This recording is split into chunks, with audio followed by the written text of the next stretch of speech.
सबसे डरपोक व्यक्ति अगर कोई प्रधानमंत्री दिखाई दे रहा है तो वो कौन दिख रहा है, ये सवाल जनता को पूछना चाहिए। जनता से हम अगर आप पूछेंगे तो मुझे लगता है कि बहुत अच्छा सवाल का जवाब जो है वो जनता दे रही है। और डेफिनेटली मैंने भी सुबह जब पोस्ट डाली तो सभी लोगों का जवाब आ रहा है कि 79 ईयर्स का सबसे डरपोक प्रधानमंत्री कौन है। तो ये जवाब जनता दे तो बेहतर है, और हम लोग भी जनता की आवाज बन के ही आगे आ रहे हैं। जिस तरीके से एक देशभक्त कर्नल को किस तरीके से उसकी खिल्ली उड़ाई जाती है, किस तरीके से उनको अपमानित करने का काम किया जाता है धर्म के आधार पे, ये बड़ा ही निंदनीय बात है। और मुझे लगता है कि पूरी तरीके से ये शह के आधार पर पूरी तरीके से प्लानिंग स्क्रिप्ट जो है पूरी प्लानिंग के तरीके से जो है वो प्लान की गई है। मध्य प्रदेश मिनिस्टर की बात करें, माफी तो मांगी है। देखिए, माफी तो इनका इतिहास है। अब आप इसमें शुरू से लेकर के अगर आप बात करें सावरकर से लेकर के और आज तक की बात करें तो माफी तो मांगते ही आ रहे हैं। पहले इनके आप मंत्री की बात करते हैं, यहाँ तो नरेंद्र मोदी जी ने भी माफी मांगी है किसान आंदोलन में, सबके सामने लाइव एग्जांपल है आपके सामने। लेकिन जिस तरह से एक कर्नल को आतंकवाद की बैन किया ना, उस वक्त जब ऑपरेशन सिंदूर को लीड किया तो देश में क्या मुसलमानों का अपमान इस तरह से किया जाएगा? देखिए, मैंने आपको ये बताया कि आतंकवाद का कोई धर्म नहीं होता है, और इसी तरीके से भारतीय जनता पार्टी का भी कोई धर्म नहीं है। भारतीय जनता पार्टी भी हिंदू मुस्लिम के आधार के ऊपर देश को डिवाइड करने का और बांटने का जो काम कर रही है।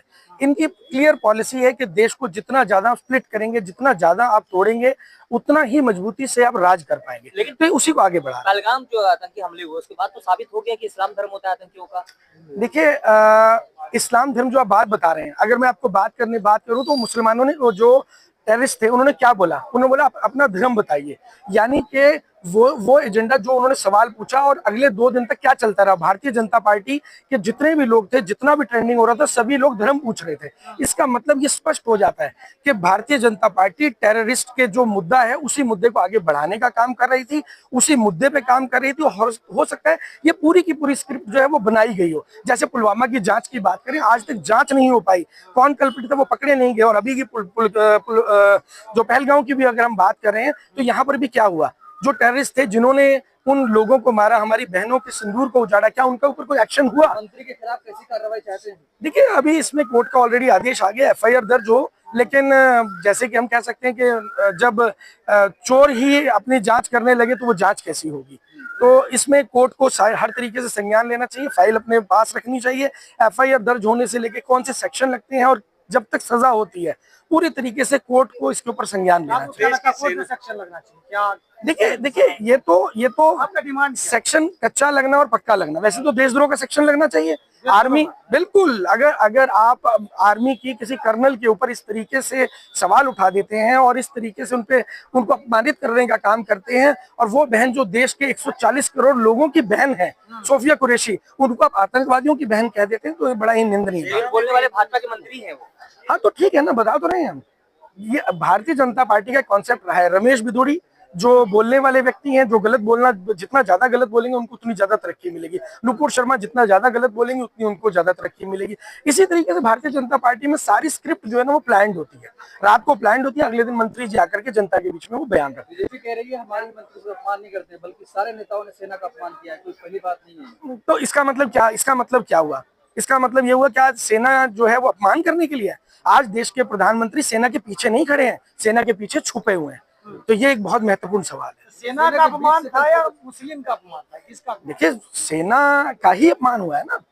अब जब कोई व्यक्ति सेना में आ जाता है तो उसका धर्म नहीं होता है, वो देश के प्रति, राष्ट्र के प्रति समर्पित होता है, संविधान के प्रति समर्पित होता है, किसी धर्म के प्रति समर्पित नहीं होता। सेना में भी हिंदू मुस्लिम करने लगे उनका इलाज। तो देखिए, इलाज तो यही है कि उनको चुनना पड़ेगा। जैसे ही कहते थे पहचानो, कपड़ों से पहचानो, तो अगर कोई ऐसे लोग, इन्होंने अपने लोग भर्ती करवा दिए, उनको आइडेंटिफाई करना पड़ेगा, तभी देश बच पाएगा।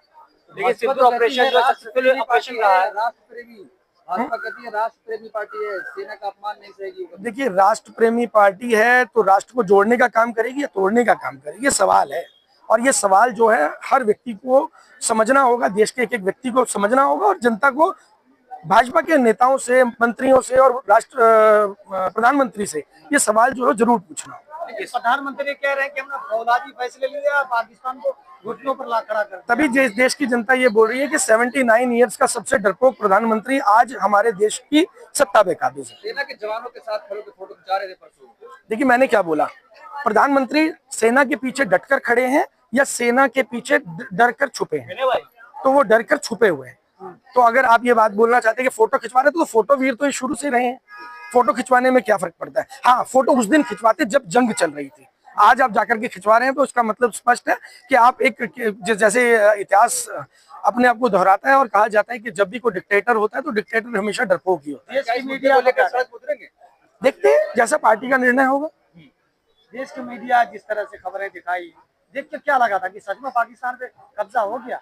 देखिए, जनता को बहकाने का जो काम ये लोग कर रहे हैं, किस तरीके से यूक्रेन की लड़ाई की फुटेज को दिखाया गया, किस तरीके से कहा गया लाहौर पे कब्जा हो गया, कराची पे कब्जा हो गया, तो ये सब चीजें अब भारतीय जनता पार्टी पूरी तरह एक्सपोज हो चुकी है। और आज की तारीख में अगर हम बात करें तो जनता का विश्वास जो है वो पूरी तरीके से भारतीय जनता पार्टी और नरेंद्र मोदी जी से पूरी तरह उठ चुका है। एक चीज, एक ऐड आया था बीजेपी का, उन्होंने कहा था कि पापा ने वार रुकवा दिया। तो क्या पापा अपने देश का वार नहीं रुकवाते लेकिन अमेरिका रुकवाते? देखिए, अमेरिका के दबाव में वार रुका है, डोनाल्ड ट्रंप के कहने से वार रुका है, और जहां तक हमें लग रहा है इसके पीछे का कुछ षड्यंत्र है जो जल्दी ही एक्सपोज होना चाहिए। हो सकता है उसमें अदानी वाला मुद्दा हो, जिसमें अदानी को देश से लेकर अमेरिका लेकर जाने की बात है, अदानी को अरेस्ट करने की बात है। सीज फायर के बाद जो है पाकिस्तान में जश्न मनाया जा रहा था, क्रिकेटर शाहिद अफरीदी भी रैली निकाली थी। जब कोई व्यक्ति हार रहा होता है ना और मैच ड्रॉ डिक्लेयर कर दिया जाए तो यकीनन हारने वाला व्यक्ति सेलिब्रेशन मनाता है।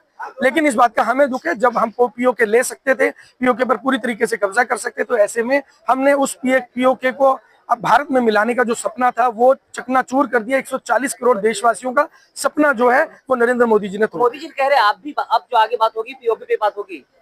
देखिए, अब क्या होगी, जब मतलब वो कहावत है कि चिड़िया चुग गई खेत, तो बाद में करने से क्या फायदा होगा। अब जब सब कुछ आपके हाथ से निकल गया, एक हाथ आया हुआ मौका आपने खुद उसको गवा दिया, तो अब बाद में पछताने से कुछ नहीं होगा और इसको बिहार में यूज किया जाएगा, आने वाले चुनावों में यूज किया जाएगा।